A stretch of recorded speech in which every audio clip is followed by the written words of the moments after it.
Mahesh Prasad Varma, the son of a schoolteacher, was born in Jabalpur, India in 1918 and graduated from Allahabad University with a physics degree in 1942. He soon abandoned his worldly aspirations, however, spending the next 13 years living as an ascetic, uncovering the delicate mysteries of meditational yoga. During that time, he took initiation from his spiritual master, or Guru Dev, and was given the name Maharishi Mahesh Yogi. In 1959, he traveled alone to the West and soon established the International Meditation Society in London and abroad. In the late summer of 1967, the Beatles attended one of Maharishi's lectures at the Hilton Hotel near Hyde Park. Afterwards, Maharishi met the group and invited them to go along to Bangor with him the next day. Accompanying them on the mystical special, as the Daily Mirror called it, were Mick Jagger, Marianne Faithfull, and Patty Harrison's younger sister, Jenny Boyd. Everyone was excited about the prospect of finally hooking up with an apparently genuine spiritual master. The next day, the Beatles were formally initiated and thus made plans to attend a 3-month teacher's training course at Maharishi's International Academy of Transcendental Meditation in the holy town of Rishikesh, India, in the foothills of the Himalayas. On February 14, 1968, they jetted from London, soon settling in at the Master's quiescent conclave next to the sparkling Ganges River. Maharishi was a wonderful teacher, recalls Cynthia Lennon, Beatle John's first wife. His talks were humorous, enlightening, and provided truly wonderful days. John and George, in particular, were in their element. Throwing themselves totally into Maharishi's expansive teachings, they were happy, relaxed, and above all, found a peace of mind denied them for so long. Paul McCartney, too, became very absorbed in Maharishi's philosophy, but Ringo Starr didn't particularly like the simple Indian food or the many insects, and complained that the stifling midday heat was keeping him from meditating properly. Many of the Beatles' close friends also joined them on the pilgrimage. There was Donovan, Beach Boy Mike Love, Mia Farrow, and her sister Prudence, to name a few. All in all, it was as perfect and peaceful an interlude as anyone could hope for. Eventually, the Fab Four publicly parted company with Maharishi, but surprisingly, John, Paul, George, and Ringo retained great affection for the diminutive guru and his enlightened teachings throughout their lives. As a matter of fact, George Harrison and Paul McCartney still occasionally utilize the TM technique to this day. Traveling the world, Maharishi oversaw the initiation and training of tens of thousands of aspirants of all faiths and spheres of endeavor. In the late 70s, however, he returned to India, spending the next 10 years directing his now global TM movement from the subcontinent. In 1990, Maharishi moved once again, this time to the Netherlands, attracted by the tolerant nature of its people and the beautiful pastoral countryside. These days, Maharishi, now in his 80s, reportedly meditates up to 20 hours per day, with his remaining time spent overseeing the activities of his roughly 1,000 transcendental meditation centers in over 100 countries, a chain of luxury hotels, and a highly successful line of Ayurvedic-inspired nutritional supplements. Maharishi's main thrust, however, has long been and always will be the propagation of his ancient Vedic-inspired teachings.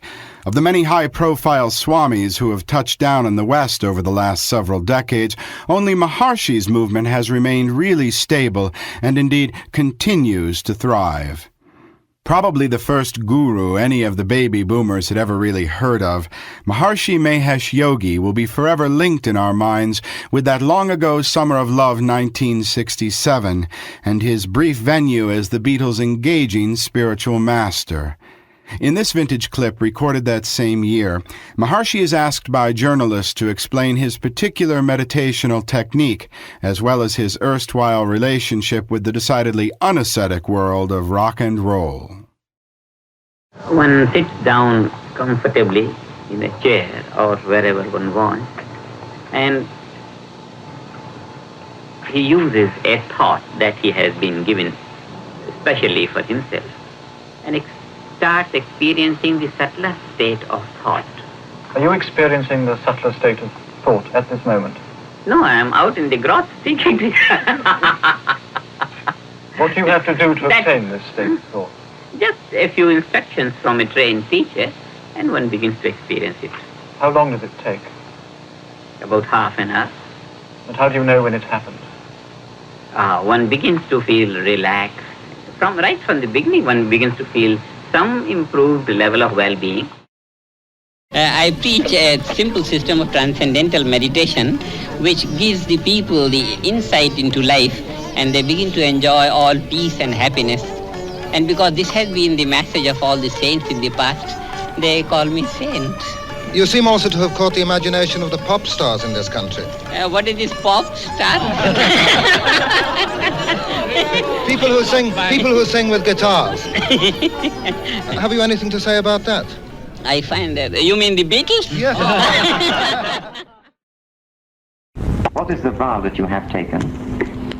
To refrain from the worldly joys of life. That is a monkish way of life. There are two ways of life. The householder, who takes upon himself the responsibility of society and activity, and someone who goes into the monastery or into the forest and caves and meditates there. Have you renounced the world? I did renounce the world, and the thing is, for the last many hundreds of years, the idea has been cherished by society in all parts of the world that if one wants to lead a spiritual life, one has to renounce the world. And I came out of this same world.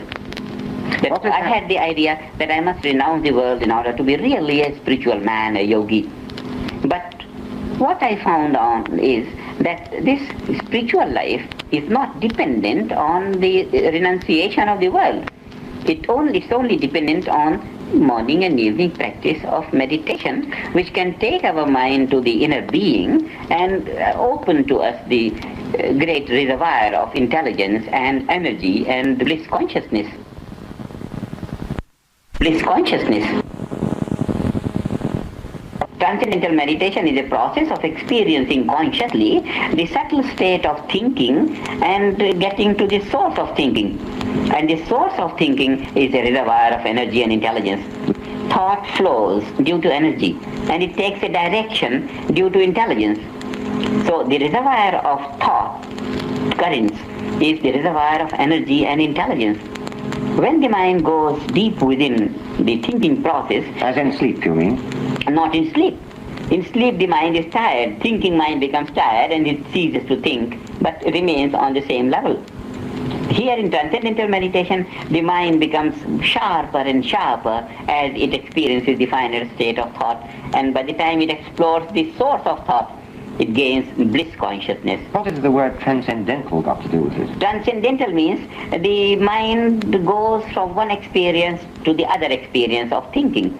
It transcends the experience of thought on one level, gets to the other finer state of thought, and thereby it is transcending the field of thought. That's why we call it transcendental meditation. Well, now, suppose I came to you and I said, please tell me how to meditate transcendently. What advice would you give me? I'll suggest to you one syllable. A syllable. What do you mean? By syllable I mean some sound. Like rose, for example? No. Room? No, some sound which will not have any meaning.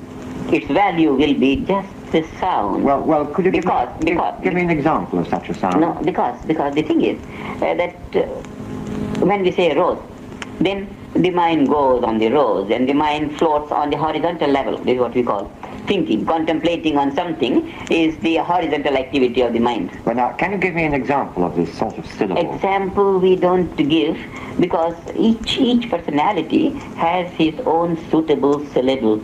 Each man is selected the syllable, and I have trained teachers who are teaching this transcendental meditation. So you keep it secret?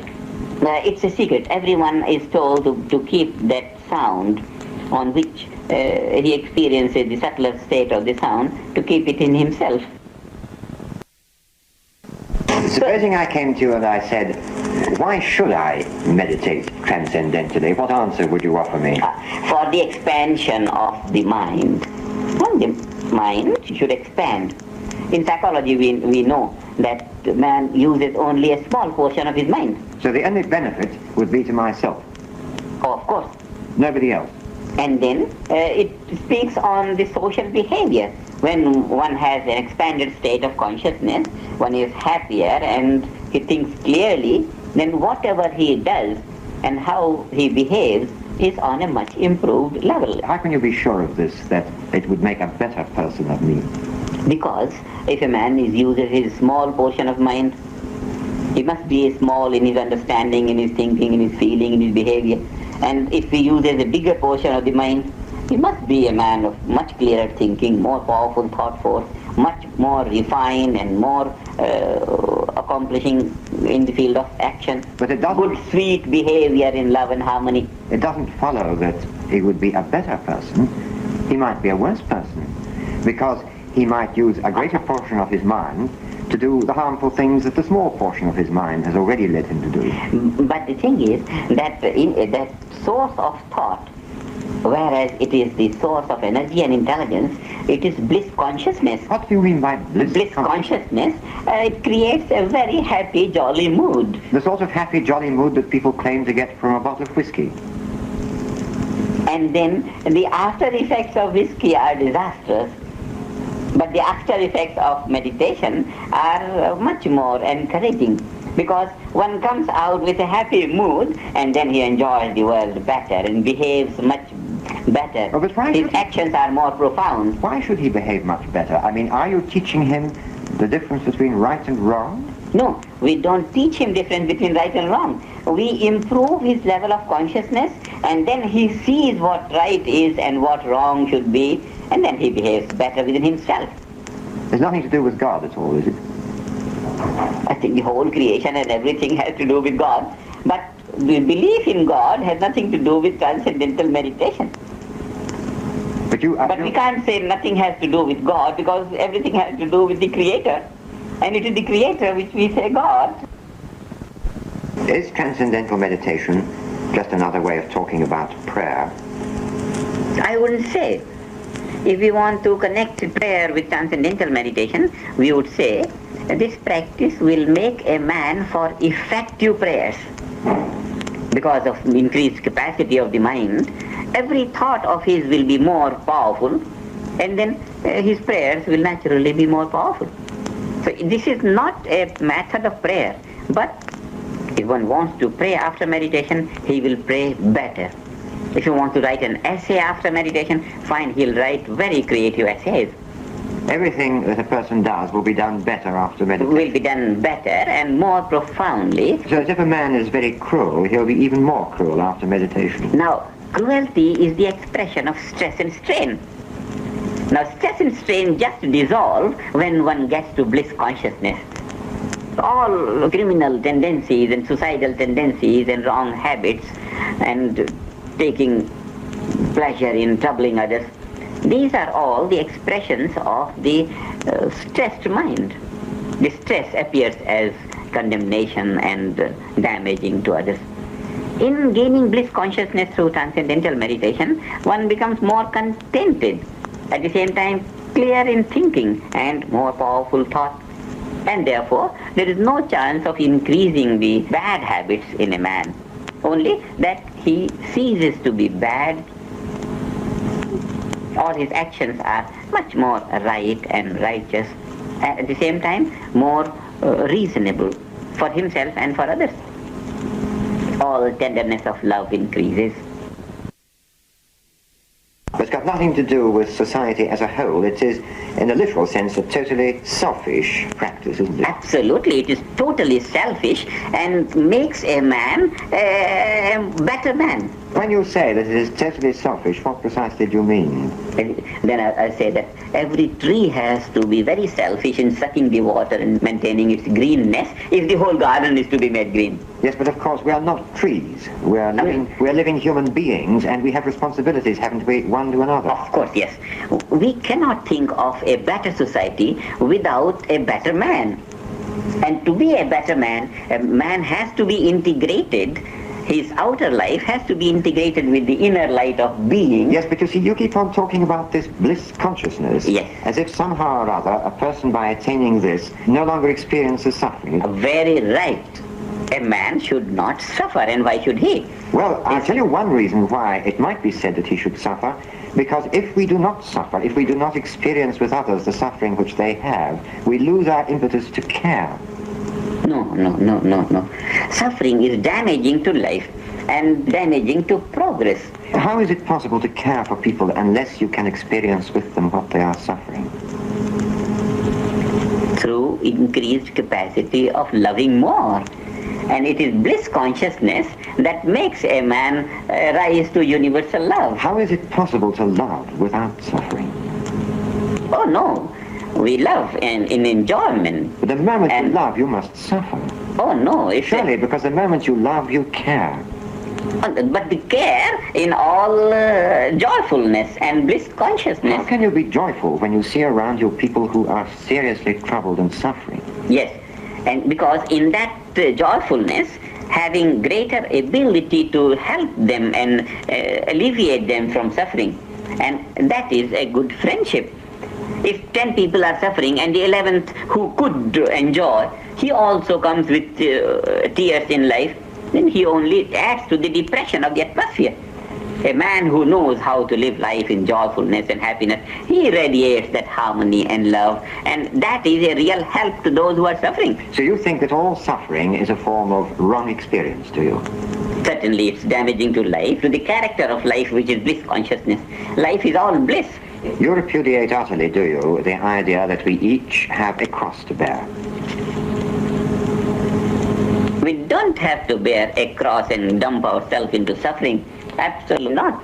Only it is necessary for us to unfold that inner bliss consciousness and live it in day-to-day life, so that we are making better use of our own life and are more helpful to our surroundings.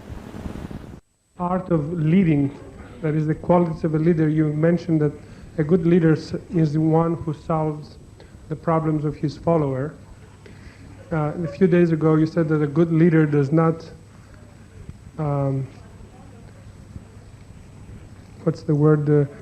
stay too long or comment on the mistakes of his followers. I'd like to know if you have some more advice of what makes a good leader, since we're going out to be leaders of men for spiritual growth. Appreciation of the good qualities of his followers. A man may have 99 bad qualities. If he has one which may be dug into him, that one appreciation of that one quality will encourage the man to multiply that value. And when a good quality starts to multiply, then I am one, may I be many. The world of good quality emerges from that one if it is allowed to emerge. An emergence of a good quality from the mouth of a superior will be like drawing the sprouting from the seed, from the shut-up seed. One sprout, and that sprout then develops into all the branches on all sides. The tree grows. So the appreciation of the good quality or good qualities of the followers inspire the followers to grow in all good.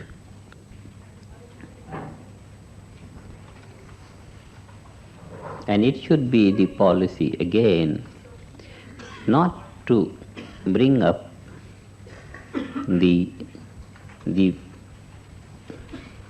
not good qualities.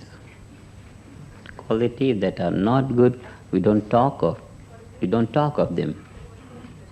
Because where is the time to dwell on the unwanted? All time should be used to dwell on the wanted ones. Don't bring in the weaknesses. Bring up the promising feature, good qualities. There is another value in this, that we for ourselves want to grow in good, and therefore we don't allow our heart and mind to be swarmed by anything that is not good. We bring to our mind that which is good, which is helpful for progress. We don't bring to our mind that which is unhealthy, which is not progressive, which is not elevating. Because whatever thought we allow to come in, on whatever aspect we dwell, that aspect influences our heart, because it comes in our heart. Our heart starts to radiate that, then that radiation develops into speech. So, if we start to talk of something low, our heart gets into that low color, and then it radiates into speech. Therefore, there is always a formula for a leader: safety first. Safety first. We go by this motto: safety first. We want to improve all those around us, but in our enthusiasm to improve the environment, we don't have to get into the mud that might be available there. Heart is so small and it must grow into all good, and therefore we don't purposely bring unhealthy thoughts, low sentiments. If someone has done bad, we know from where the bad comes, and therefore we don't hold that emergence of bad from him. We hold that emergence of bad in him as originating from something that is foreign in him. Stress is foreign in a man. Stress is not he. Stress has come from outside, and from that stress is the negativity coming out. And therefore, we don't condemn a man for his mistake, for his negativity, for his failure, for his misunderstanding, because we know this is not he. This is something that has unduly associated itself with him. He is bliss. Life is bliss. Life is purity. Life is knowledge, intelligence, and therefore there is no place for misunderstanding, wrong feeling, negative emotions. There is no place for these negative things in anyone's life, and therefore we don't condemn a man for if we see any such thing coming out from him. We just hold that these things are not coming from him, they are coming from stress. So by speaking that thing, he is more purified than before. For that we congratulate him. He has spoken out that bad thing or did that wrong thing, and he got rid of that stress. Now he'll be a better man. In this hope of him being better, even by acting in that negative way, he is better now. In this hope we take him, we deal with him. Safety first is very good. We must save our heart and mind from any wrong, negative for mistaken action or thought of anybody else. It's very necessary. If we have heard, it was a mistake to hear, but we couldn't close the ear. It was a mistake. We shouldn't have heard, but the ears are very wide open like that. So we just... One very wise man said, he talks a lot, but I don't have to hear all the time what he says. Even if the ears are open, but we don't take what he says to our heart. And thereby, we don't bring that mud into our heart. It's very, very important. If someone has done some wrong, it is his karma. By thinking about that, we take it on ourselves and make it our karma then. What is the use? It's not necessary. And therefore, we always see some good in him. There is a story that Gurudev used to say sometimes. See, there was a saint somewhere, and all the time he was found to be so happy and so blissful and everything nice, and all the time he was saying so good things on him. And he was famous for not having spoken to anyone anything that is less than good. One mischievous man. There are lots of times, different varieties in society. He said, all right, let me see. So he invited the saint. He said, I'll invite him with great paraphernalia of great devotion and all that. He went to him, he says, please grace our home by your presence. And the saint said, all right, yeah. And here he lived, and here was the saint, and he walked many, many paths in the morning. Wanted to take the saint to his home from the ugliest path, dirty, nothing neat there, everything very filthy. And then he took him round there, and there was some cat overtaken by a car or something like that.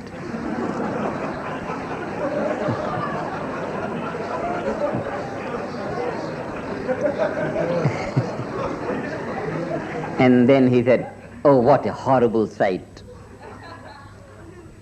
And then the saint said, that, look to the teeth, how neat they are.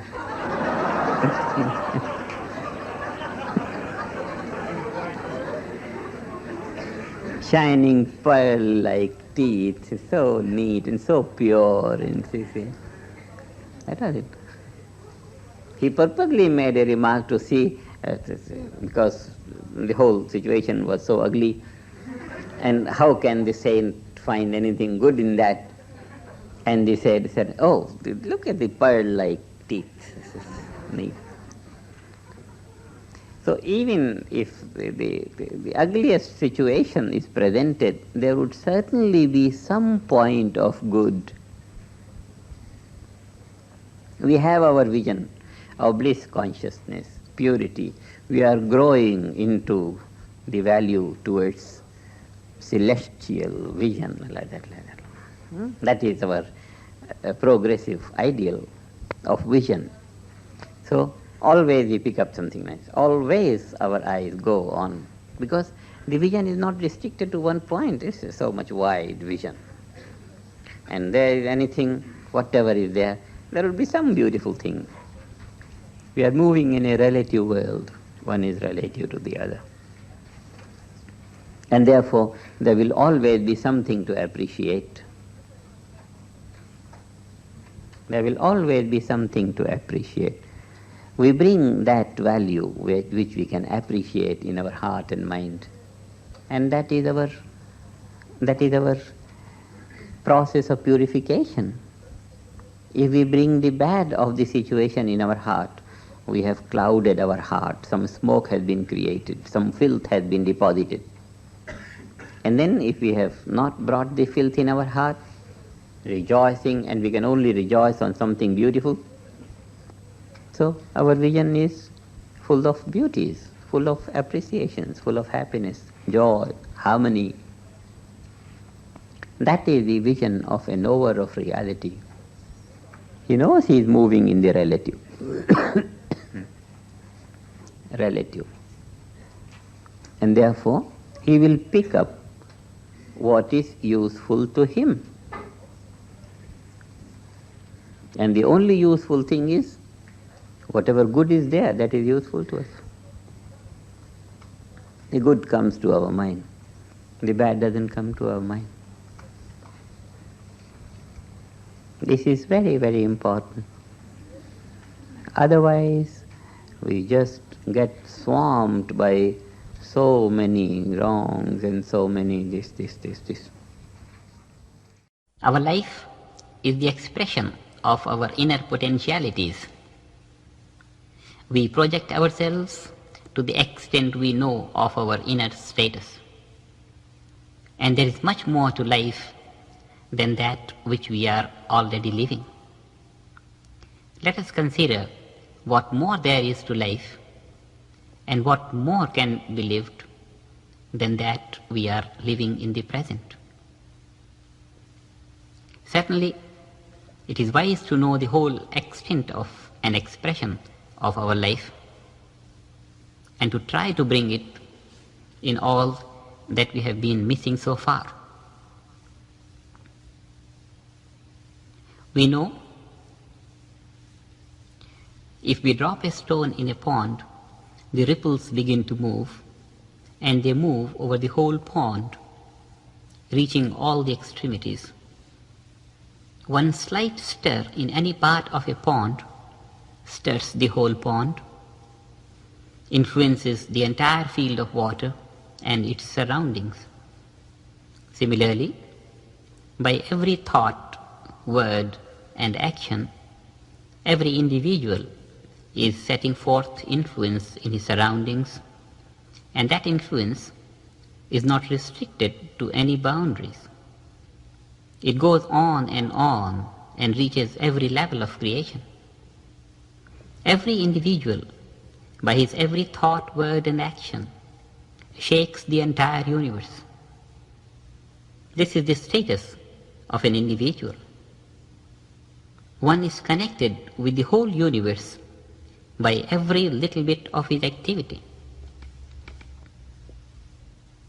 An individual appears to be bound by the boundaries of home and the boundaries of his own body, but in reality, the subtle aspects of the individuality go to make universal existence.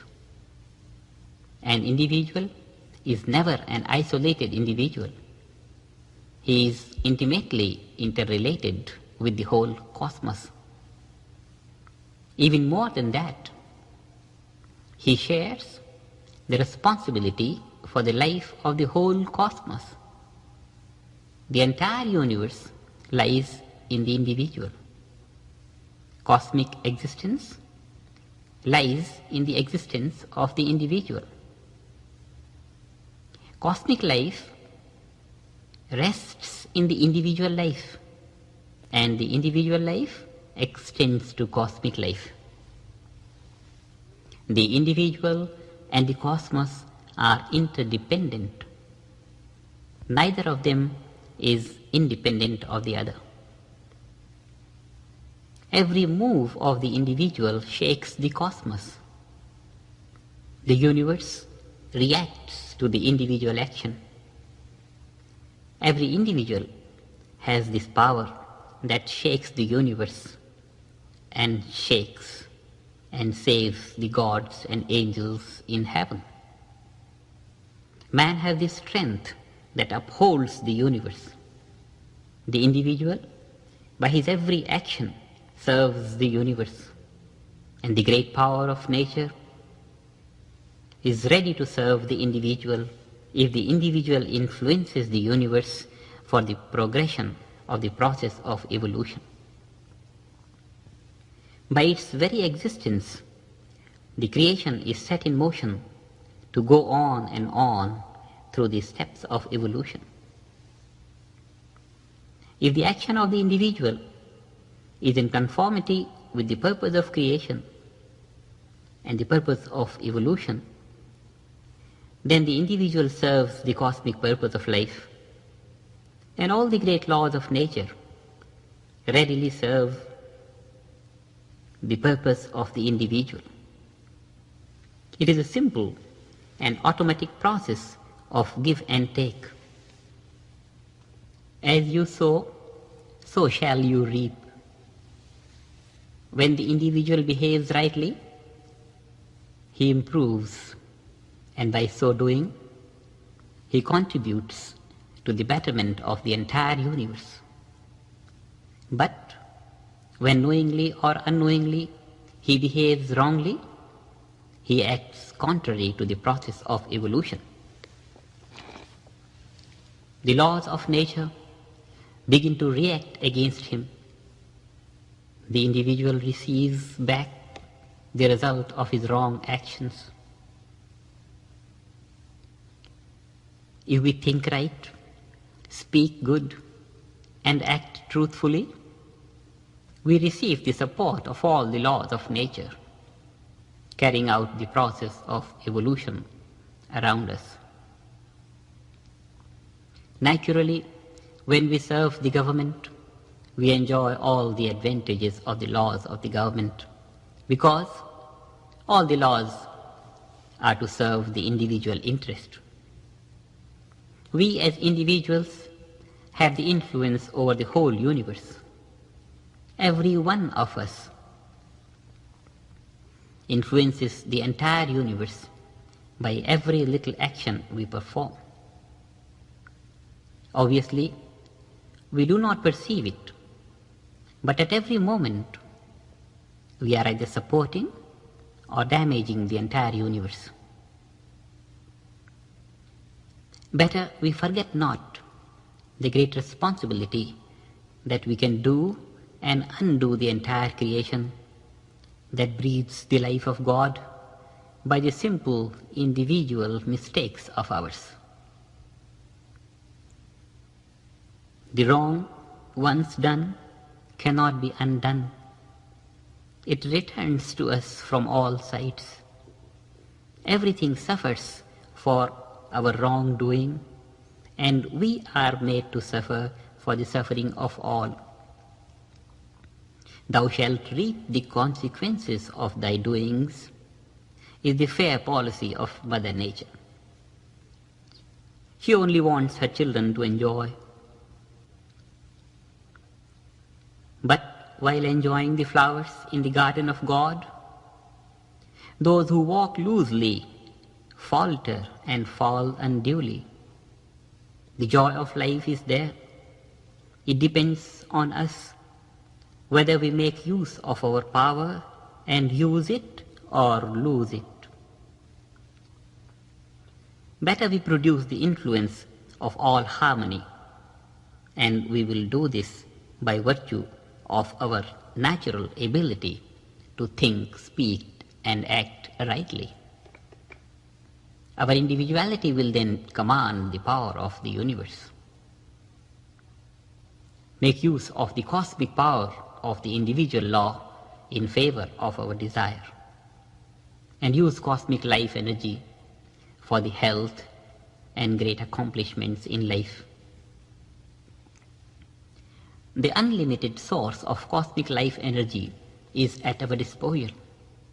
We have only to begin to use it. The great cosmic intelligence lies at our disposal.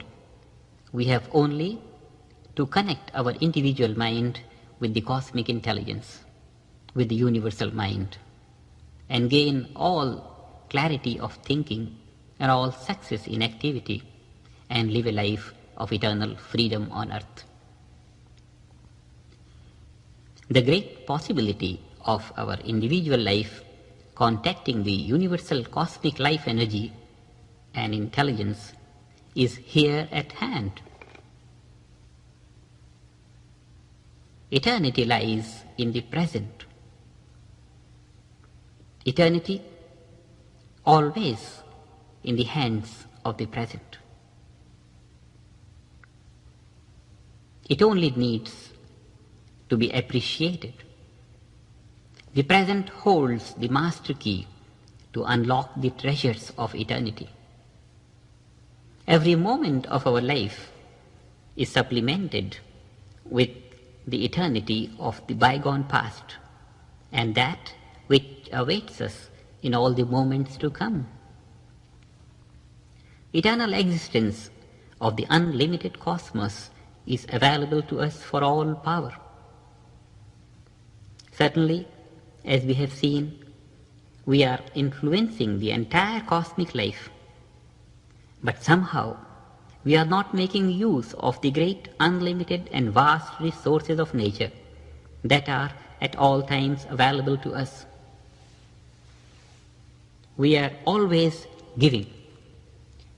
Through every thought, word, and action, we are producing an influence in the cosmos. We are always giving.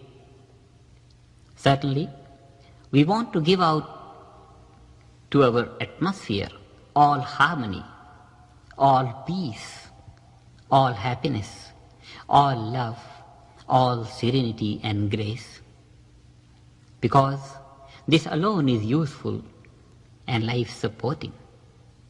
Certainly, we want to create a better life, healthier and more useful surroundings. Therefore, it is of vital importance that we should know where to receive this great life energy, greater happiness, greater intelligence, greater harmony, greater serenity and grace. Yes, there is a primal source of all happiness from which spreads all happiness that is found in the world.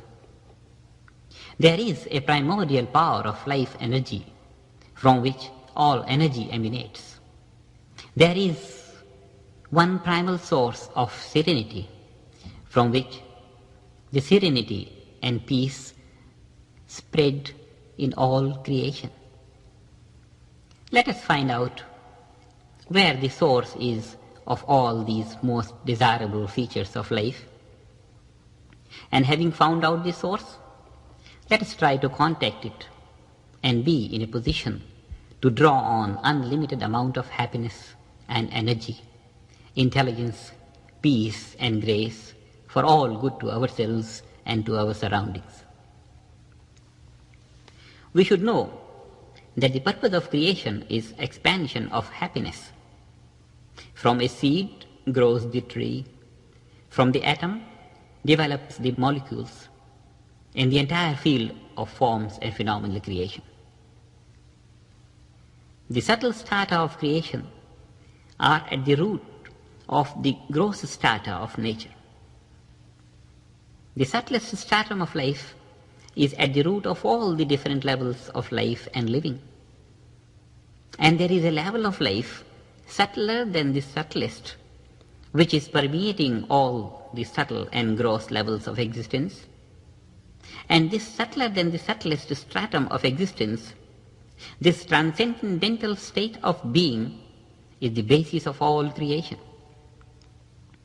This is the basis of all cosmic life, cosmic intelligence, cosmic energy.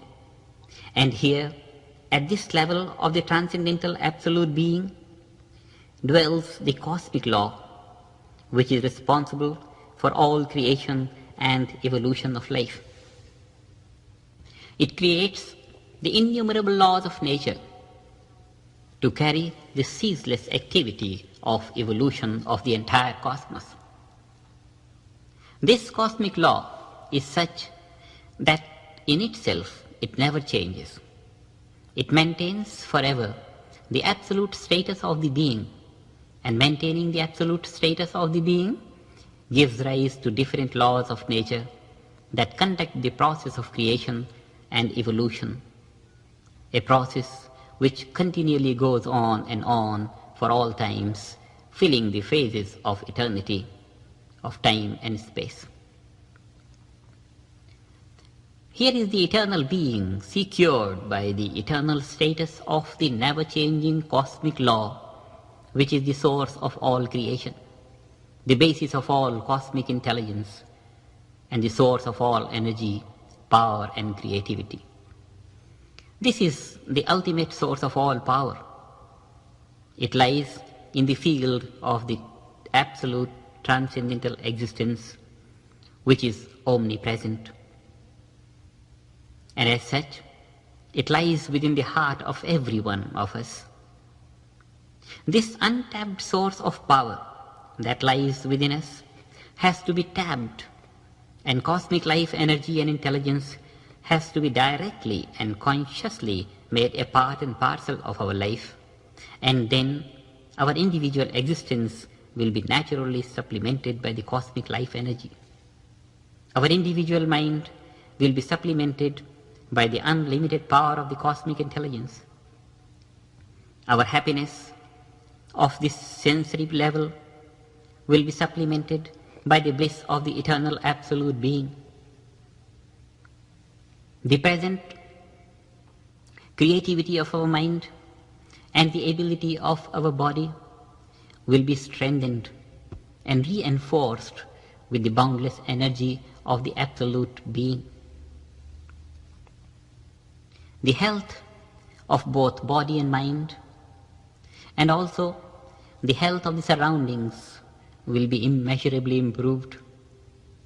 Efficiency will be immeasurably increased. By gaining control over the master switch of nature at the level of cosmic law, the natural laws governing the surroundings become favorable and begin to support the aspirations of our individual mind and the desires of our hearts. We as human beings, having such a perfected nervous system, have the ability to control the powers of nature, make hay when the sun shines. Let us not lose the insight into life and the great possibilities that lie therein. And how do we utilize our ability to harness this cosmic life energy present within? Let us be careful that we do not delude ourselves and become lost in the maze of mystical concepts. For it is very easy to get lost in the wilderness of imaginations and lose the perspective of life. We belong to the realistic age of science. Let us be sure that all that we strive for and achieve remains realistic. Our age of scientific unfoldment does not give credence to anything shrouded in the garb of mysticism. Let us realize the absolute being through a scientific and systematic method of achievement, where every achievement will be supplemented by the personal experience. The way is simple, because the goal lies within us. We have only to dive within ourselves and consciously arrive at the stratum of the absolute existence. For that, we have only to bring our attention from the gross level of existence to the subtle levels of thinking, and diving deep into the thought process, arrive at the subtle states of thinking.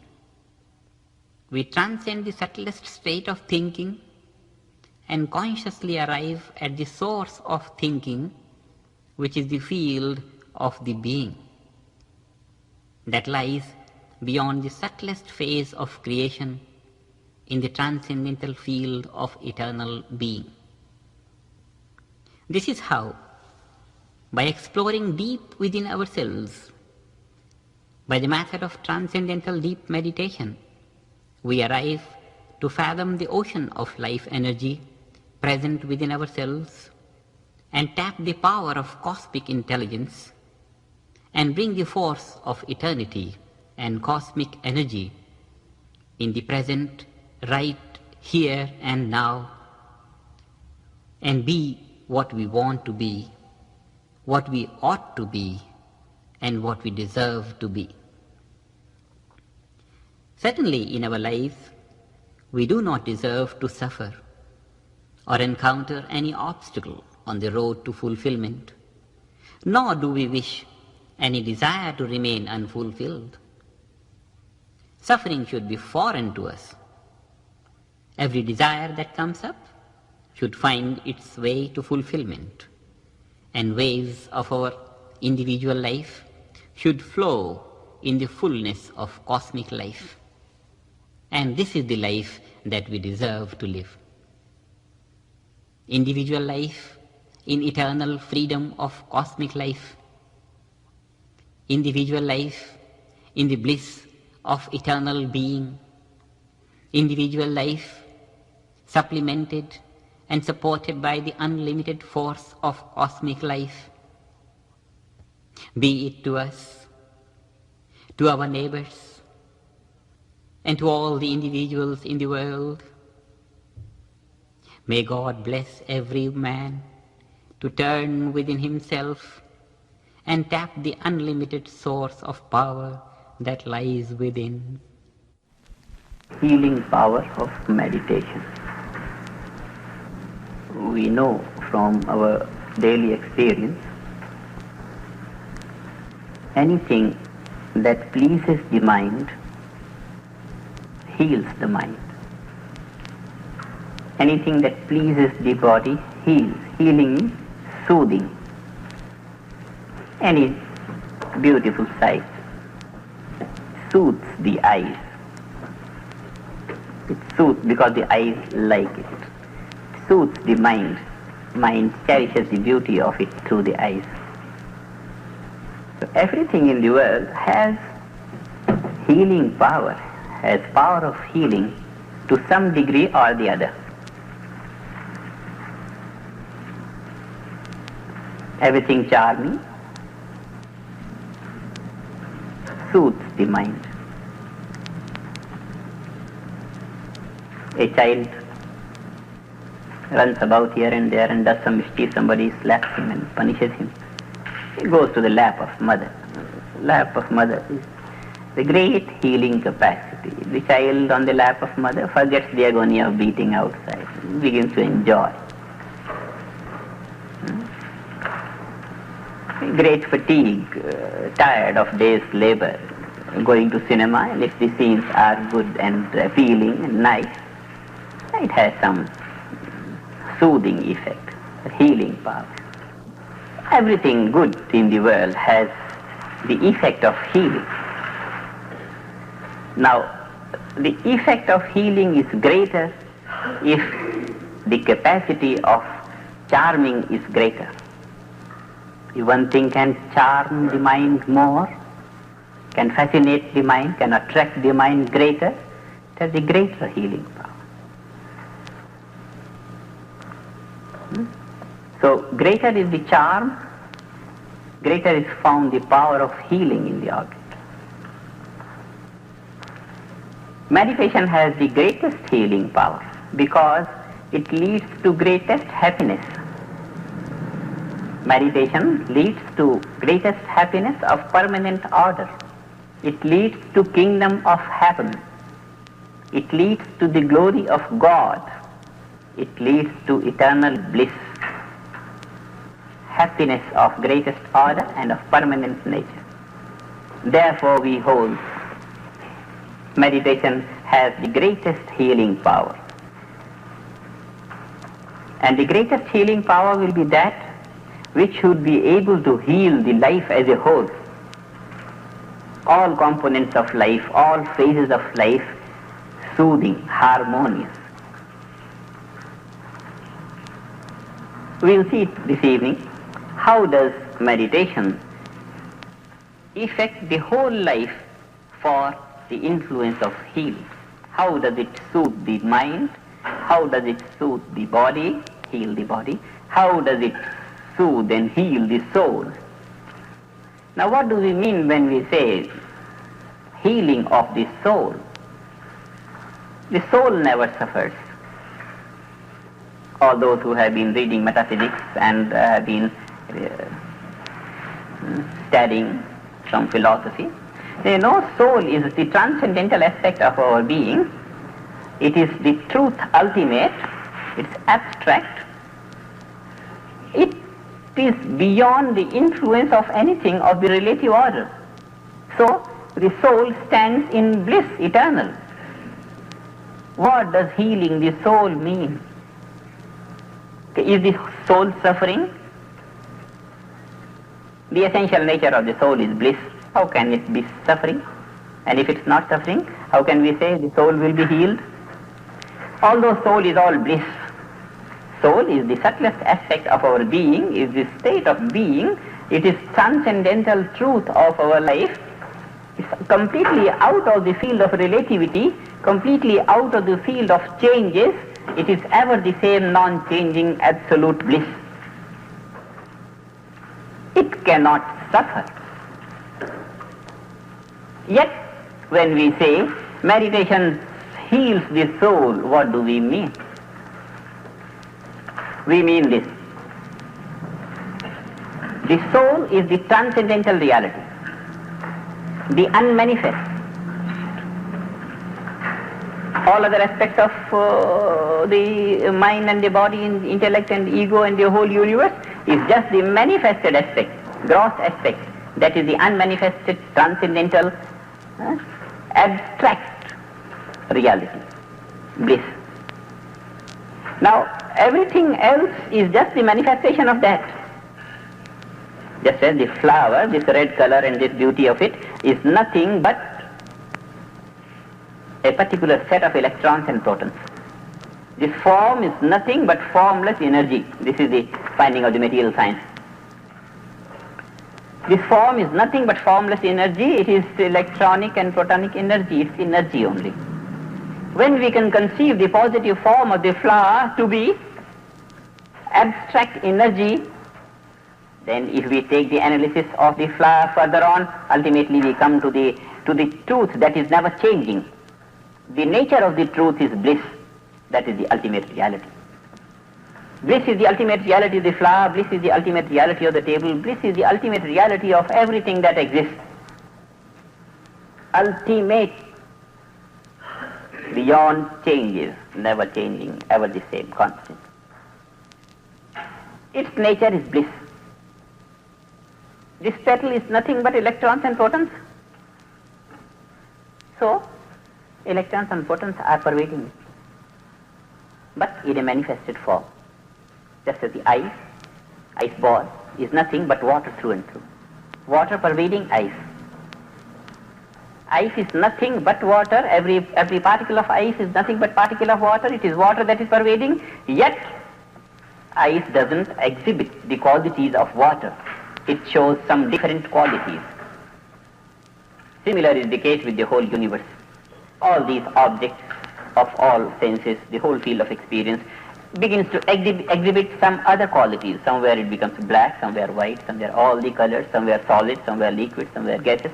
All the different denominations and all different forms of the universe are nothing but the manifestations of the non-changing, ever the same, constant, eternal truth, bliss, absolute. When bliss is everywhere, bliss is pervading, but it is not being appreciated in the gross forms. Water is pervading the ice. The misery of water is its qualities are not being appreciated in ice. That's how the water is suffering. Although ice is nothing but water, yet the qualities of water are not found in ice. Some other different qualities are being found in ice. So we say water is suffering in the form of ice. When the bliss pervading everything, manifesting itself into different things, the bliss, the essential quality of that truth is not found in all these things. We say the bliss is suffering. It's not being exhibited, it's not being experienced. It's as if it is arrested in the state of the transcendent. It is arrested in the state of the unmanifest, although it is pervading the whole field of manifest universe. But its essential nature is not experienced in the field of the manifest universe, and so we say its qualities are confined to the field of the transcendent. Its qualities are confined to the abstract field, to the realm of the abstract, and not being appreciated in the realm of the concrete. And this is how we say the soul is suffering. The soul is suffering in the sense that the whole field of universe is nothing but the field of the soul, but its essential qualities are not being experienced and perceived and realized in the field of experience. So we say the nature of the soul has been restricted, as if the qualities of the soul are arrested in the field of the abstract. And when the soul quality, when the bliss is being experienced in the field of the concrete manifested universe, then we say the soul pervades, then we say the soul enjoys. It's not restricted to the field of the abstract, but it creeps on to be enjoyed well, to be appreciated fully well in the field of the concrete manifested world also. Then we say the soul is relieved out of the prison of the abstract field. In this sense, the soul is suffering now when its qualities are not being appreciated in the field of our experience in the world. What does meditation do? Meditation leads the mind from the concrete to the abstract field of the soul, where the soul quality is bliss, and then the mind becomes it, the state of being. The mind being it, when it comes out, it brings out the quality of the soul. The quality of the soul is bliss and peace. The nature of the mind is transformed into peace and bliss, and when that peace and blissful mind comes out, it enjoys peace and bliss in the whole of experience of the world. And then we say the soul is relieved. Then we say full life is realized. The soul quality comes to be experienced in the outside world. This is cosmic consciousness, which is inclusive of all, inclusive of the quality of the abstract, ultimate reality, truth, bliss, eternal and absolute, and also inclusive at the same time of the experience of all these phenomenal world and changing world. When the quality of the unchanging life principle is being experienced in the ever-changing phenomenal world, then we say the soul is relieved. Then we say the soul is enjoying. In life is in full-fleshed glory of all aspects, transcendental aspects, subtle aspects, and the gross aspects. Meditation does this thing. Meditation leads the mind to from the gross experience of the world to the field of the bliss within, imbibing bliss in its nature. When the mind comes out, it comes out blissful. It brings the glory of the transcendent to the field of the relativity. And meditation readily relieves the soul from this suffering of being arrested in the field of the abstract. This is the greatest work of meditation. This is the aim of meditation, the goal of meditation, to bring that thing out. Inward drawn is one process, one-way march of the mind in meditation. Meditation goes in, but remaining there in the field of the divine nature, this bliss is divine nature, soul quality is divine nature. Remaining in that divine nature is not all purpose of meditation. Remaining arrested in the field of the divine is not all the purpose of meditation. It's only one-way march. 50% done. The rest 50% and the better 50% is bringing out the divine to the field of the world, to the field of the experience. And that naturally happens when the mind comes out. Comes out in the field of the God, makes it, brings it out. This is how meditation heals the soul. How does meditation heal the mind? The suffering, the agony of mind is, the poor fellow is not satisfied for this thirst of happiness. Mind is thirsty for happiness, greater and greater. At every moment it wants greater and greater joys. From where it may come, but it should come, the joy should come, and the joy should be added on greater and greater. Mind is not finding any object anywhere which could satisfy this great thirst of the mind. It's always wandering from here to there, just in search of great happiness, in search of that great happiness which will be permanent in its nature and which will be able to satisfy the great thirst of happiness of the mind. This is the agony of the mind. This is the suffering of the mind. Readily the meditation leads the mind from this field of experience which fails to satisfy its thirst of happiness to the field of the subtler nature which is more glorified than the field of the gross nature, and ultimately to the subtlest field of nature, transcendental reality, where the mind becomes bliss. It not only enjoys it but becomes it. When the mind becomes it, the individual mind becomes universal mind. The glory is greatest. It's bliss pure. Then the thirst of happiness of the mind is satisfied. When the thirst of happiness of the mind is satisfied, all agony of the mind disappears.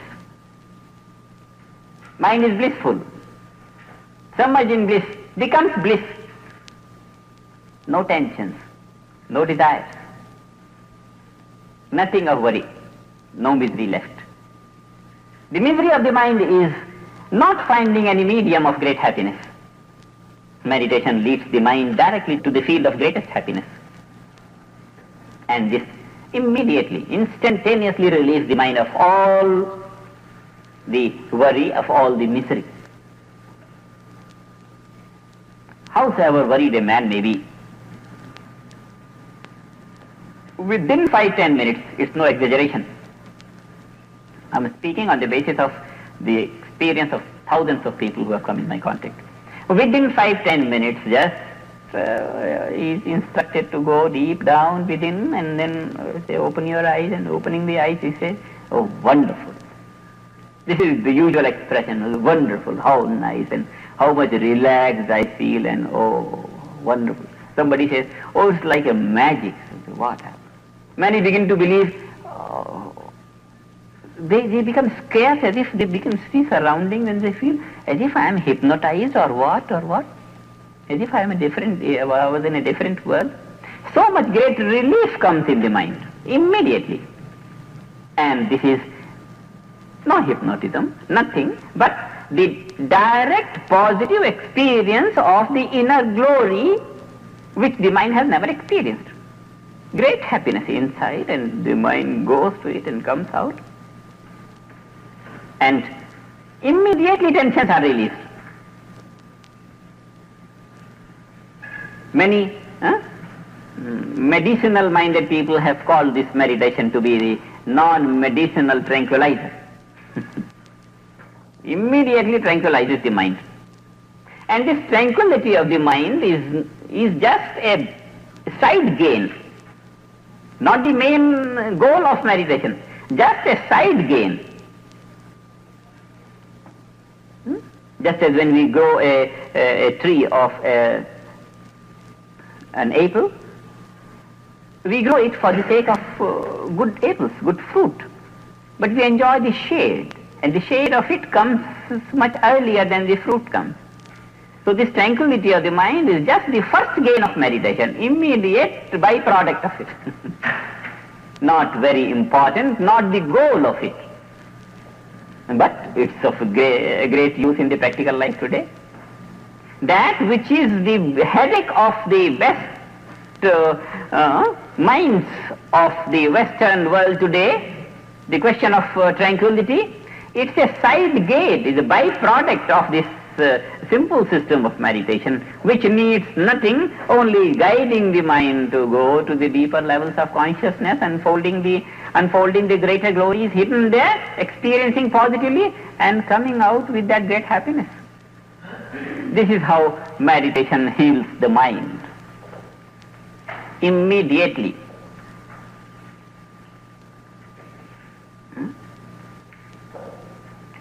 Another suffering of the mind is weak thought force, weak intellect, weak mental faculties, undeveloped latent faculties. This is another agony of the mind. The mind is the universal mind, it's the master of nature. Anything should be able to do this way or that way in the whole field of creation. But when the mind is not able to do things here and there, when the thoughts are not realized, when the plans in life are not achieved, then the mind is weak, and this weakness of mind, undeveloped stage of the mind, this is another agony and suffering of the mind. How does meditation heal it? Meditation is just the process of going from the surface level of consciousness to the deeper levels of consciousness, ultimately reaching the deepest level of consciousness. Like that, in this march, the mind fathoms all levels of the ocean of consciousness. All levels of the ocean of mind are traversed and made active, thereby bringing all the latent faculties up on the surface. This is how meditation uncovers and develops all the latent faculties, which are the latent potentialities of man. All the great powers, all the mystic powers, all the powers that you read in the yoga of Patanjali, and all that can the yogis do could be done through this meditation. The mind is just like an ocean. As long as we are engaging the mind through the senses, experiencing things, so long we are only using the surface value of the ocean of mind. And when the water is just on the surface, when the ripples don't go deep, then the power of the ripples is not much. They are weak. They are called ripples, not waves. And when the waves go deep enough, and then they are called the mighty waves of the ocean. So, deeper from the surface the wave goes, the greater strength it carries with it. If the mind is always on the surface level of the ocean of mind, then the thought force is weak.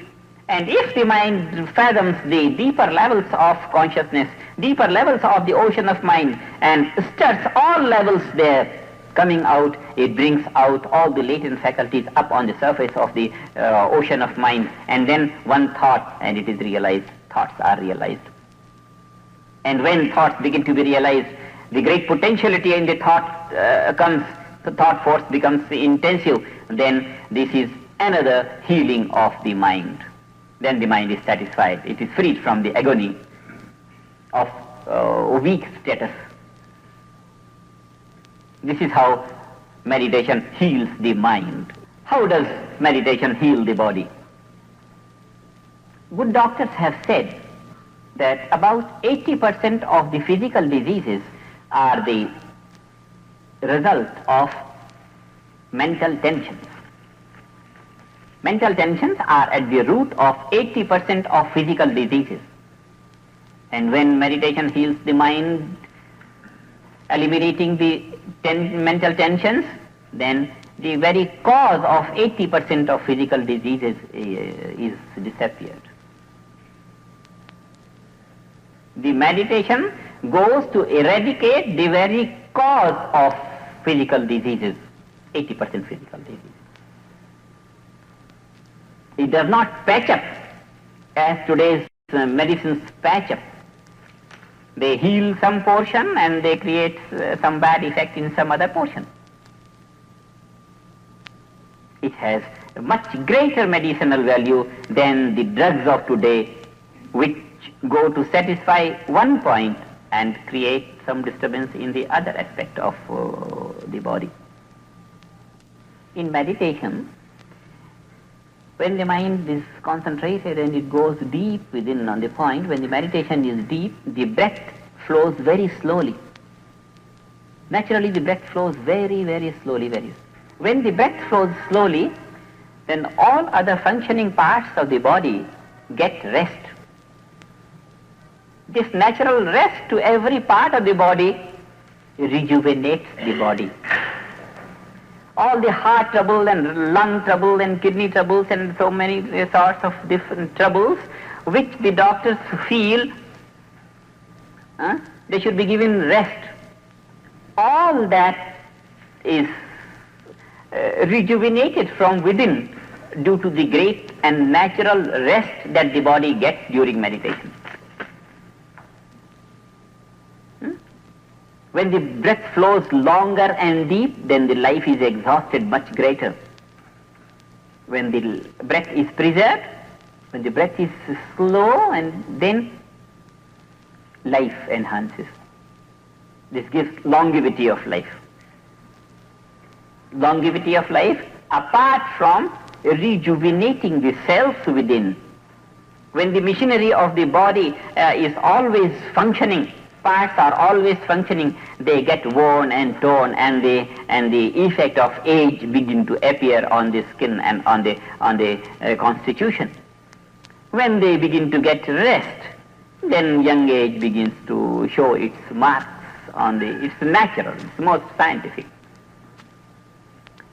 So, this is a natural process. We are not required to do anything. Naturally the body is healed up for all its wear and tear and for all its weaknesses. Body is rejuvenated. A man sits in meditation, and after that, throughout the day he feels more energetic, much more energetic than he used to be in his work, more efficient. Even the output of the work is greater, the quality of the work is better. Every way more energy is gained, along with the peace of mind and balance and right thinking. This is how the body is healed. Meditation heals the body. Now, apart from the 80% of physical diseases which are the result of mental tensions, we are left to consider the fate of 20% of the diseases which are not the direct result of mental tensions. Any ailment anywhere, when the system is functioning in low working order of the limbs, breath is slow, every fiber of the body, every tissue of the body gets rest. Whatever is the cause, even if the cause is not mental tension, any boil comes up, and it is not the cause of any mental tension, the boil comes up. But when the whole system and every fiber of the system begins to get soothing effect from the natural rest that the system gets due to the breath being slow in meditation, then the healing up is natural. The parts heal up very soon. Apart from that, when the mind has capacity of concentration and meditation, then at any point the mind could be put in. Any great pain, any headache, for example, stomachache, headache. Just put the mind in the headache. Just feel where is the headache, where is it. Just let the idea be there, where it is. After 5-10 minutes it will not be found. Automatic healing. Put the mind there on the suffering part, and you will find it is soothing. It is soothing. Heals up.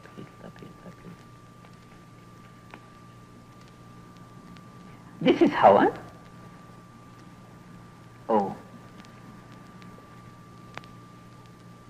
And it's natural, nothing to do with it. Not even hypnotic process of thinking that it is being healed, all that is even that is not necessary. Just put the mind there and you feel relieved. Direct effect of meditation. Mind is directly connected with the body.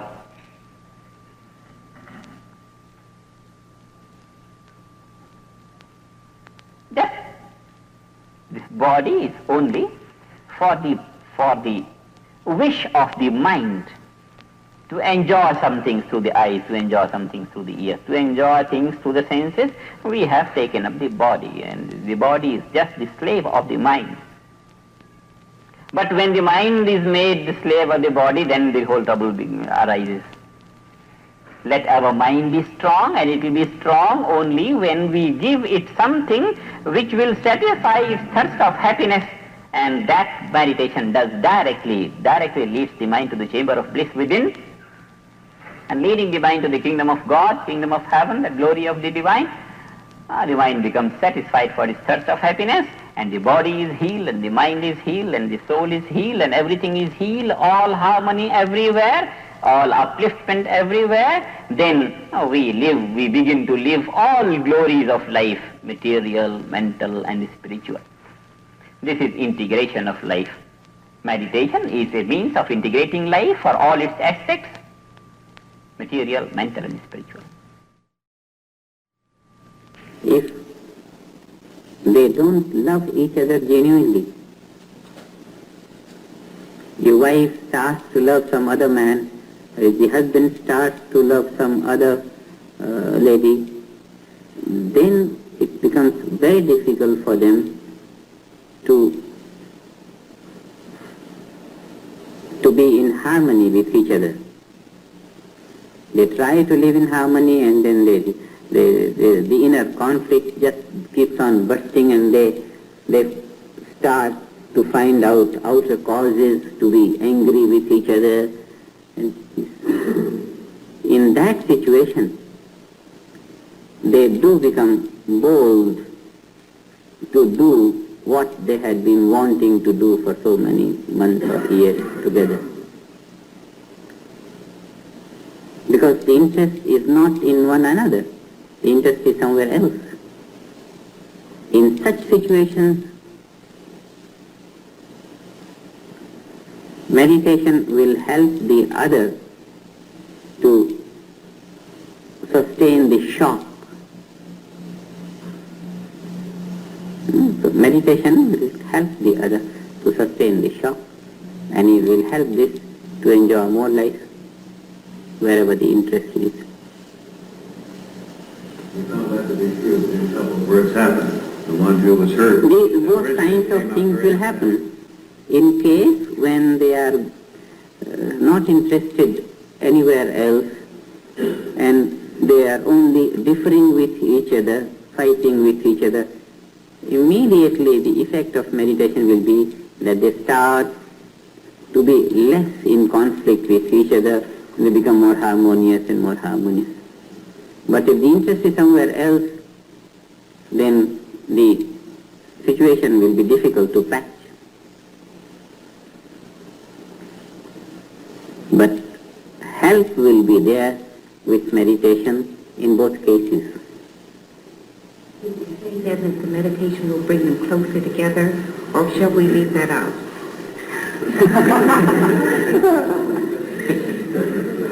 Depends how much we know of their situation.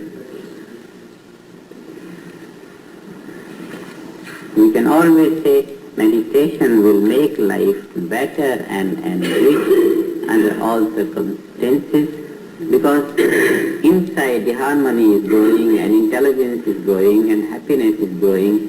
With that, life should be better. Either together or separate, that's a different thing. But if they have to be together, life will be better together. If they have to be separate, life will be better separate. Enjoy. We aim at the final achievement of life becoming better.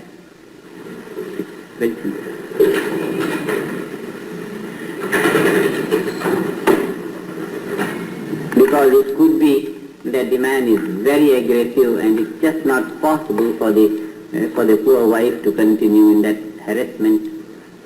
With meditation, he should become less aggressive. But if the interest is somewhere else, then it's not possible to reconcile.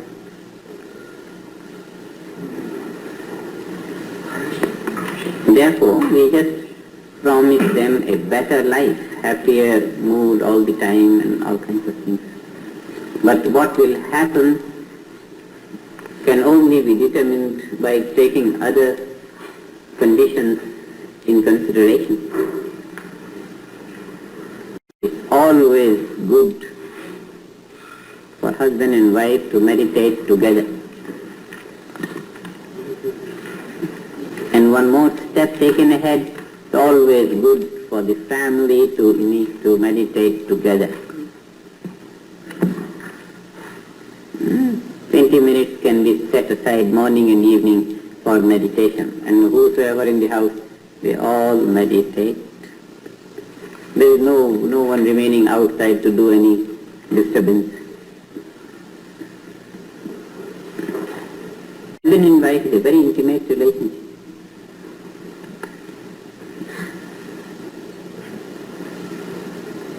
In India, a wife is called Ardhangini, that means half body. Two bodies make one life. One is half, even in English we say, no, better half or something like that. Half is this, two go to make one life. And this half is for this half, and this half is for this half. It's a very practical demonstration of unity of the duality. That is the householder's life. Life of husband and wife is a practical, physical, concrete, material demonstration of the state of unity of the two. The two aspects unite together, form one life. Just as this hand and the two hands don't fight. One supports the other, if at all anything it does. It does only good to the other, and this does to this. And it's such an intimate relationship. It's so intimate that it is just inseparable. It is so much inseparable that one lives for the other, and this lives for the other. One lives for the other. Such intimate life. They breathe the same breath of life, the same impulse of life is lived by the two. Even if it's lived separately, one is separate in the office for 10 hours and one is at home for 10 hours, but all that 10 hours is devoted to this 10 hours here at home, and office is devoted to home and home is devoted to office, and then there is fullness of heart and fullness of mind on both levels. And this is how, even though one is only half, but one enjoys the fullness of life, and the other half, being half, enjoys the fullness of life. So both the halves enjoy fullness of life, both together make two fullnesses of life. And this is the relationship of husband and this is the spiritual advantage of materially living together. It adds to the fullness of heart and fullness of mind and fullness of life. One is just for the other. This is a life which demonstrates devotion on the practical field of living. This is a state of life which demonstrates surrender on the practical level of living. And surrender is just mentally one. One just lives for the other, that's all.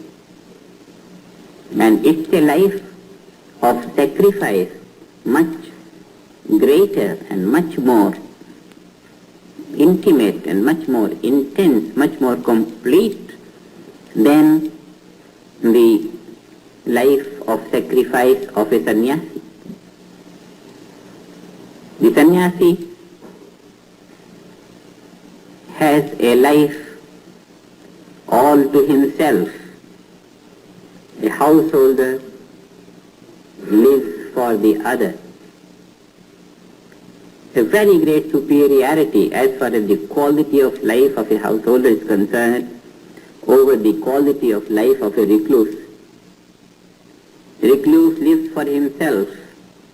A householder, in a household, the two members, both of them live for the other. It's a life of total sacrifice. One sacrifices oneself. And the delight of that sacrifice is fullness of the heart. The reward of that sacrifice is fullness of the heart. It's not a sacrifice in tension. It's not a burden. It's the sacrifice, giving of the total life to the other and deriving fullness of life therefrom. In thinking and speaking, in action, in feeling, in understanding, in discrimination, everything. One lives for the other. And such a living creates fullness of the heart. The same fullness of the heart that comes out of bliss consciousness. Indian history is full of such development of fullness of life just by husband dedicated to wife and wife dedicated to husband, and there is absolutely no trace of this harmony between them. Both the hearts just swell in love, and the waves of love make the whole field of life a practical field of bliss. Just the waves of bliss. Same thing that results from transcending and gaining bliss consciousness is developed through complete innocent fullness of devotion to wife and devotion to husband. Distance is no barrier to this means of development, this means of development, this living one for the other. Because adopting this means, the heart just flows, and when it flows, the entire life is in the waves of feelings, in the waves of love, and absolutely no cramping influence on the way. This is the ideal of a married life. One takes upon oneself to live for the other, and this in equal degree from both sides. This is such a simple and natural and automatic procedure of developing fullness in life, gaining integration of personality, gaining all advantages that are gained by the development of bliss consciousness. It's a very automatic thing, absolutely one-sided. The river flows in only one direction towards the ocean. That's all. And here, when the two flows come from two different sides, they unite together in one big whole ocean of life. And that is the ideal of marriage life. It's a beauty, and then the whole thing is lived in such great innocence, and you don't have to prepare to live that life. You just have to be, and that's all. Simple innocence. And this kind kind of life, no? Just as a child is all devoted to mother, mother is all devoted to child. The life of the child is in the breath of the mother, and the breath of the mother is in the breath of the child. So much intimate love is there flowing from heart to heart. One is just the impulse of the other. And as the child grows, this grows into the love towards father. He embraces. Now this is how his consciousness in the waking state grows. Love for the father. And as it grows, the love of the married life, husband and wife together, and both of them, when they grow in love, then there is a degree to which the individual mutual love could grow, and when it grows beyond that degree, it just overflows in love for God, and then that is one overflow of two loving hearts towards God, and then that individual love rises to universal love and to God consciousness and to unity, just by living our life in the most natural way. Difficulty comes when one looks this way, and one ceases to be innocent, and then this cramping in the heart, and then this hurt in the mind, and then the whole smooth and blissful ocean of life becomes terrible. The ideal of married life, it's a very great opportunity and so natural. It's natural for man to love his wife. It's natural for wife to love her husband, just as natural as for the child to love his mother, for the mother to love the child. And it's so innocent and natural that the love is there for life. Child's love for mother is born out of the necessity for life. And this necessity for life from the side of the child enriches the field of life of the mother. It's so natural. Nature has created that relationship, that even though for her life mother is not dependent on the child, but because the child for his life is dependent on the mother's heart is so formulated naturally that it adds joy to mother. Just as the child's necessity for life creates in him dependent love of mother. In response to this dependent love, the mother finds life in her own heart. And then again, for life she loves the child, for her own life. Even though the love of the child is born of the physical necessity from mother, this physical necessity is not on the part of mother. Mother's life doesn't depend on the love of the child. But because child's life depends on mother, the nature has so formulated mother's heart that the mother's heart will not be enriched, and the joy of life of mother will be missing if she doesn't love the child. So, from both sides, ultimately, the need for love is natural. And this is that natural relationship.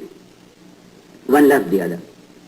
Quite on the same parallel levels, completely similarly, the situation is between husband and wife.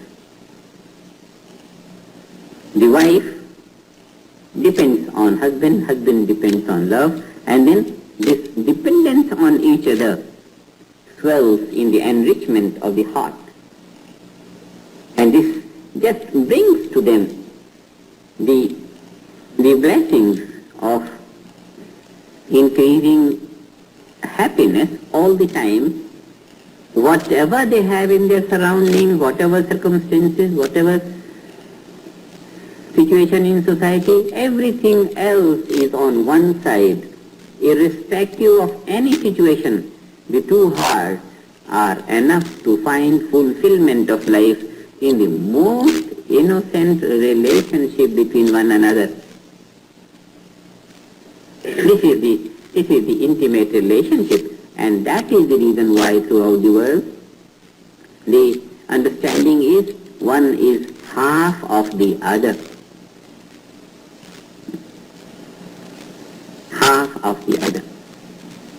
And because in this relationship only love dominates, and love is more in the better half. That heart is made more of love. And therefore,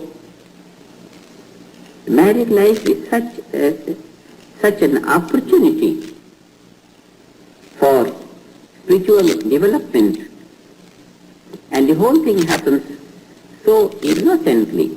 You don't have to manipulate that intimacy of relationship. It's enough that one is married to the other and then one is living for the other, and that's all. With all the differences, if there is love, you enjoy the differences. If you have great love for the child, your own child, the mother, if the child slaps on the mother kisses the child, oh, so good and so good. If that is the child of somebody else and he comes and beats the mother, oh, no good, get out. When there is love, the mistakes are plain. And when there is no love, even if there is no mistake, then mistakes are sprouted on him and then boycotted. So, fights in love are much greater encouragement, and it just gives the ocean of love a chance to swell in waves. And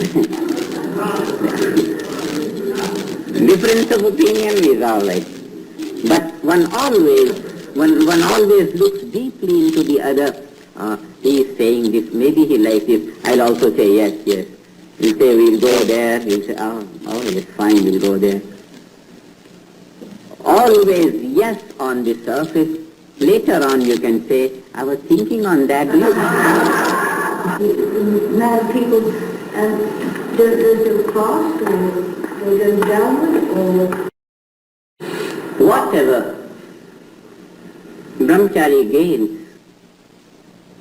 by his vow of celibacy, the married couple gains the same nourishment and development of the qualities of the heart by living together. One contributes to the other in such a great measure that the spiritual development is compensated on a different level.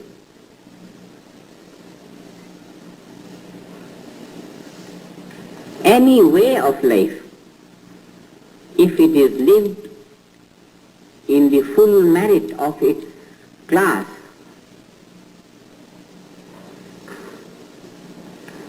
will be sufficient for rapid evolution and coming to the culmination of the process of evolution for anyone. Brahmachari's way of life, then brahmachari's way of life. Married life, then married life. There is nothing in between. In between will be a waste of life. This is a picture of life, and because life is designed to evolve, in this picture, any set of life When I say any set, I mean any legal set of life. A legal set of life. Be it recluse or householder, doesn't matter. Both are most naturally in the design of most rapid evolution.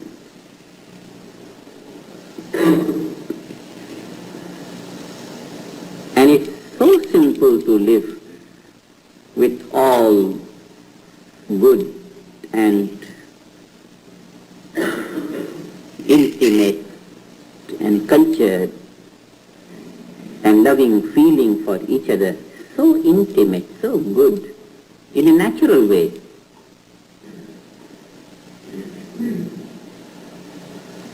It's very rewarding.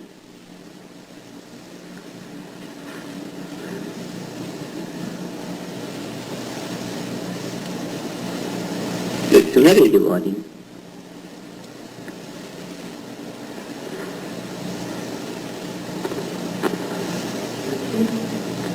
Indian history is full of such instances.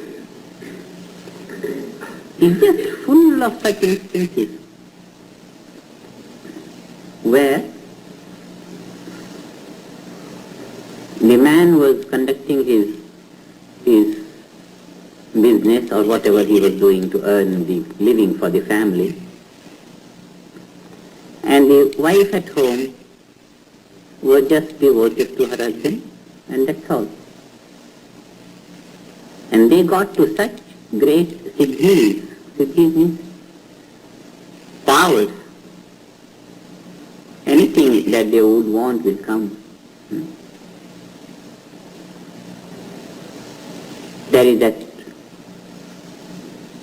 instance of Ansuya's life, Mother Ansuya. Just by being one with her husband, in thought, in feeling, in understanding, in breathing, in living, so full of dependence and devotion to her husband. Husband equally devoted to her. And then anything that she would say would happen. And that story,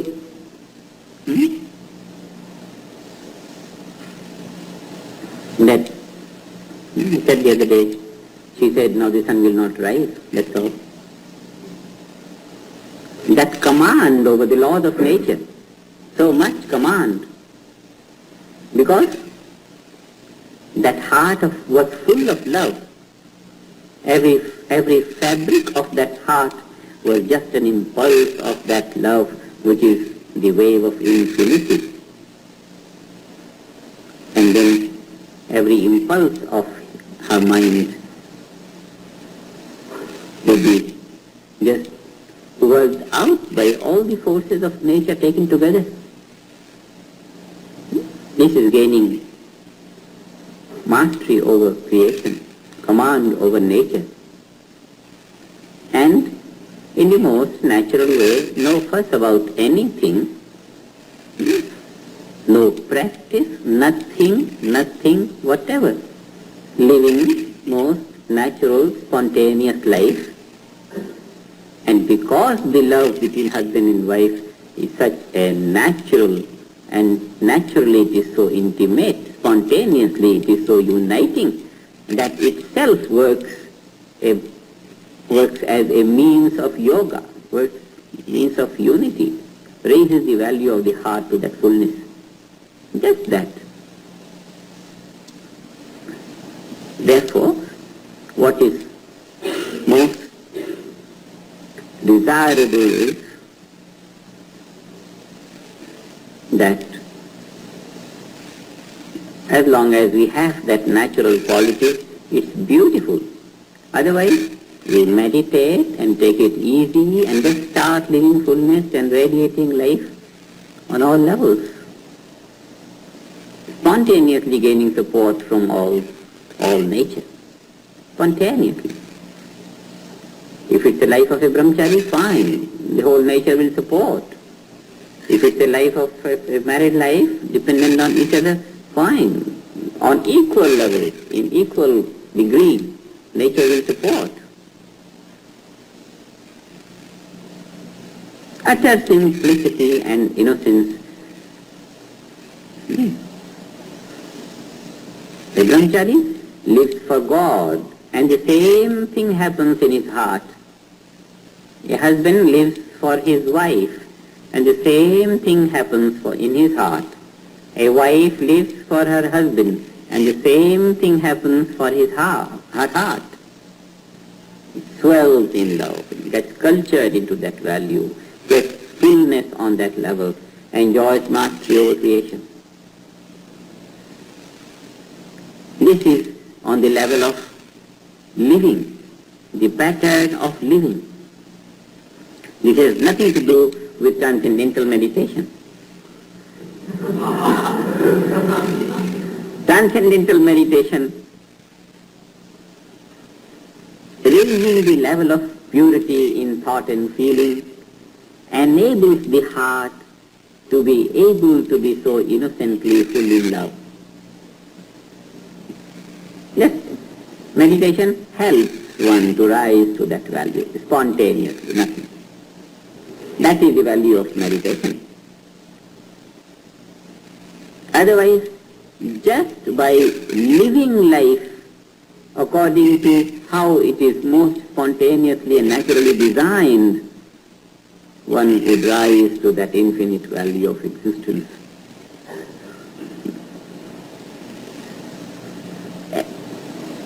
Meditation gives us an extra means of culturing the heart, more extra. Quickly it expands the heart and expands the mind, and then allows the greater waves of love to come up.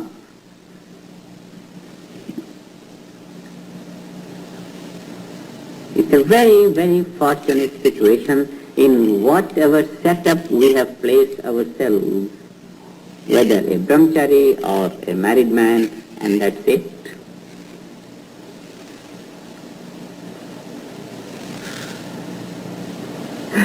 In between is a waste of life. No good. Responsibility to become a brahmachari. Don't have to. Doesn't that mean all Americans should get married?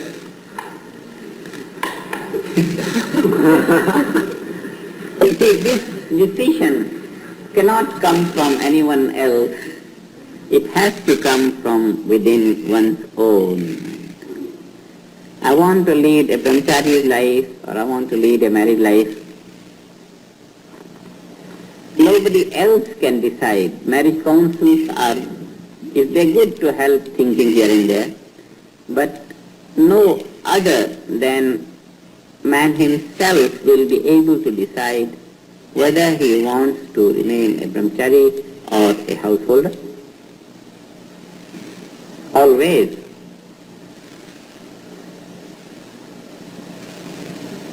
When people knew my intention that I want to be a brahmachari, I want to go to Himalayas and be a yogi and all that,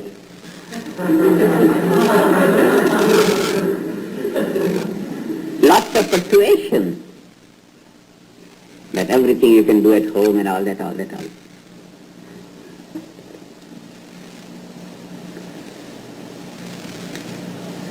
And people used to take me to some saints, the saints.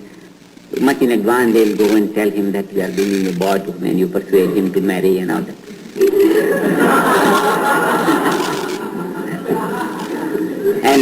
and because I was fond of saints, and they say, oh, that saint has come there and we'll go. I said, what? Yes, we'll go.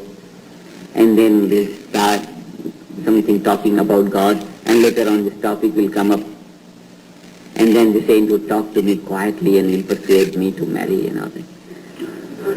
And then it was a difficult thing. I never expected the saint to talk to me like this.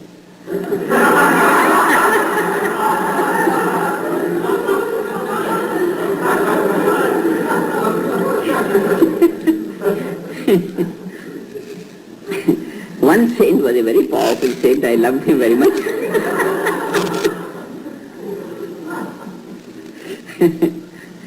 And it was in the night, and he started to persuade me like that. Then I felt very bold with him.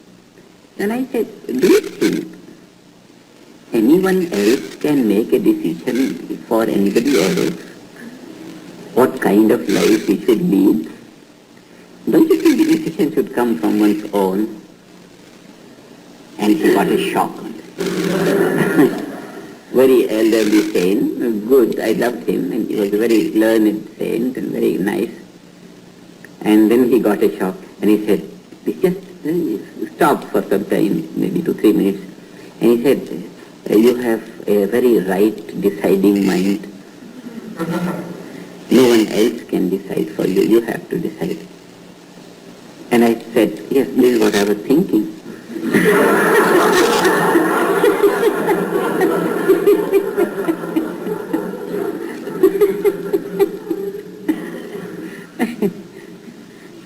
Because it's such an intimate thing, no one else can know the whole thing about anybody else's feelings or thinking, the whole structure of life, the whole bent of life. So one only decides. And when the decisions are taken on a very natural, innocent impulse of life, they last with man.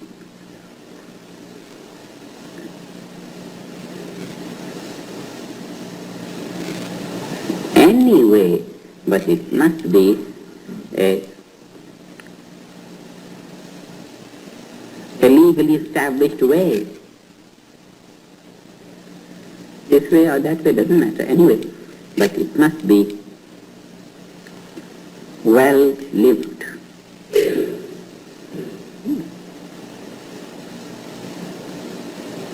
And meditation, as the purity of awareness grows, it grows and makes one established on what one wants to do. I would say even the thought of divorce comes out of the violation of laws of nature. One violates the laws of nature, and there he has sown the seed of separation, and when the seed grows, it becomes only evident. The separation only becomes obvious. The seed for it has been sown long ago in the violation of the laws of nature. Some acts against the natural stream of evolution have sown the seed of separation. Only it becomes obvious later on, that's all. So, it's not that separation is against the laws of nature, but the fact is that the seed of separation was sown in the violation of the laws of nature some time back. One violates the laws of nature, and there is the root of separation. Later on it becomes obvious. So the whole thing is violation of the law. The whole thing is violation of the law. If you can't live happily together, get another companion, do something about it. But it is unfortunate that this situation has arisen, but now it has arisen. The root is sometime in the past. And it is for both of them together to come together.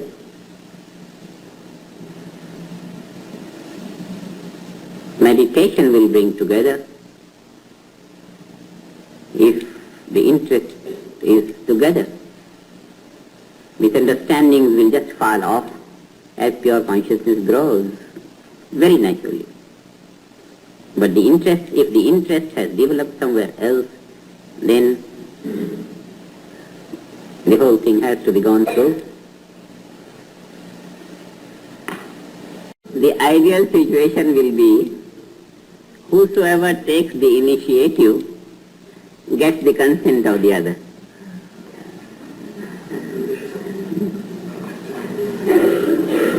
If parents take the initiative finding some very good match for their daughter or for their son, then they should consult them, how do you like and this. And if the children start on their own, they should take the consent of their parents after all. Because the children don't know how much parents can enjoy their being married to a very suitable match. Parents enjoy very greatly. And if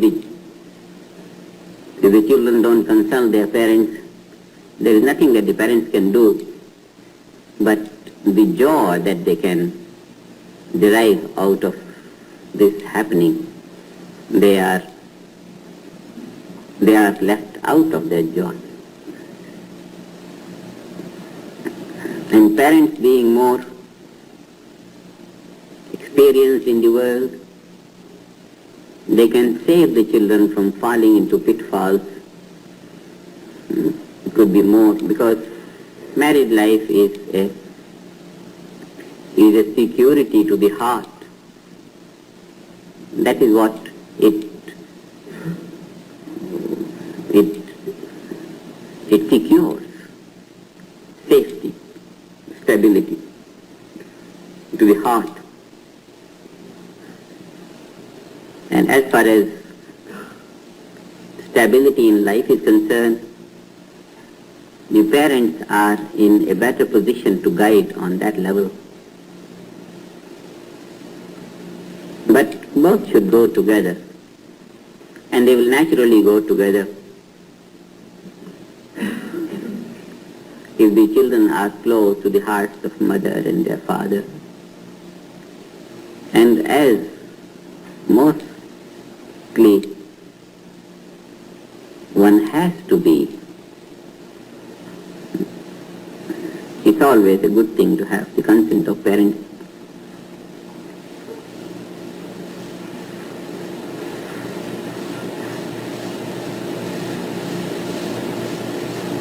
So this is something, but it's good for the teachers of spiritual development to have a vision on the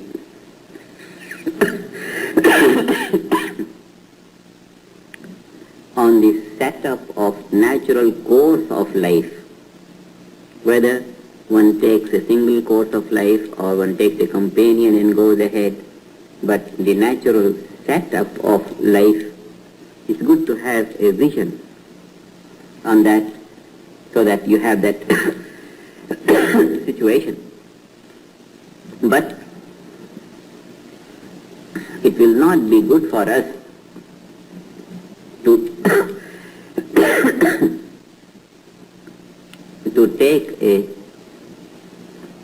take a line of action, nor to hold in our mind that non-divorce is good or divorce is good, because under varying situations this could be good or this could be good.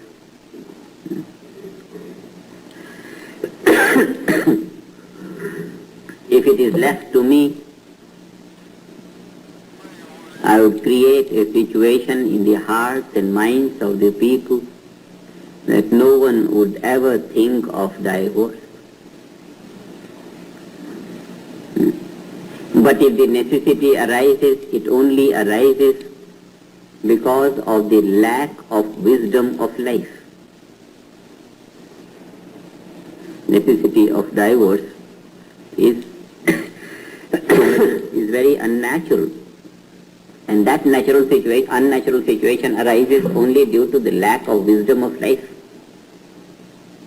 So if we can give the wisdom of life and the ideal of living, then